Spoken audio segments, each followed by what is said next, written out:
कोही नर्मल मान्छे bank corrupt भयो भने बैंकले उनीहरूको घर जग्गा र गाडीहरू सबै जफत गर्छ र यदि कुनै बिजनेस बैंक करप्ट भयो भने त्यो बिजनेस सटडाउन हुन्छ, वर्करहरूलाई कामबाट निकालिन्छ। तर यदि पुरै देश अर्थात् नेपाल नै बैंक करप्ट भयो भने के हुन्छ? सबैभन्दा पहिले बुझौँ कन्ट्री बैंक करप्सी भनेको के हो। नेपालले अमेरिकाको ओल्ड बैंक, चाइनिज गभर्नमेन्ट र इन्डियाबाट अरबौं रुपियाँको लोन ल्याएको छ। तर यदि भविष्यमा नेपालमा रेमिट्यान्स भित्र नै छोडियो, पर्यटन व्यवसाय पनि टाट पल्टियो र नेपाल गभर्नमेन्टसँग लोन तिर्न कति पनि पैसा नै भएन भने त्यो अवस्थालाई कन्ट्री बैंक करप्सी वा टाट पल्टिनु भनिन्छ। यदि नेपाल बैंकक्रप्ट भयो भने कुनै पनि देश वा बैंक आएर नेपाल गभर्नमेन्टको कार वा फर्निचर लैजान्दैनन्। देशको झण्डा त्यही नै हुन्छ, त्यही नै प्रधानमन्त्री सत्तामा हुन्छ, उसको पावर पनि खोसिँदैन, न त हामीहरूलाई कसैले केही नै गर्छ।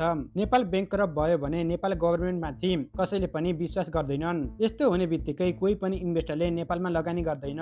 विश्व बैंक वा अरू बाहिरी कम्पनीले लोनमा पनि नेपाललाई पैसा दिँदैनन्। महँगाई पिक लेभलमा जान्छ। नेपालको बैंकिङ सिस्टम र स्टक मार्केट पुरै ध्वस्त हुन्छ। यस्तो अवस्थामा नेपालले सर्भाइभ गर्नको लागि आफ्नो सबैभन्दा बहुमूल्य सम्पदा बेच्नुपर्छ। जस्तो कि 2017 मा श्रीलङ्काले आफूले ल्याएको लोन तिर्न नसकेर अलमोस्ट 100 वर्षका लागि आफ्नो एउटा बन्दरगाह चाइनालाई दिनु परेको थियो। त्यसैले फ्युचरमा नेपालले पनि विदेशी लोन ल्याएर तिर्न सकेन भने देश र देशको मान्छेलाई त केही पनि हुँदैन, तर त्यो देशमाथि कसैले पनि विश्वास गर्दैनन्। यस्तो हुने बित्तिकै सामान इम्पोर्ट एक्सपोर्ट, औषधि, लत्ता कपडा र खानेकुराहरूमा ठूलो असर पर्छ।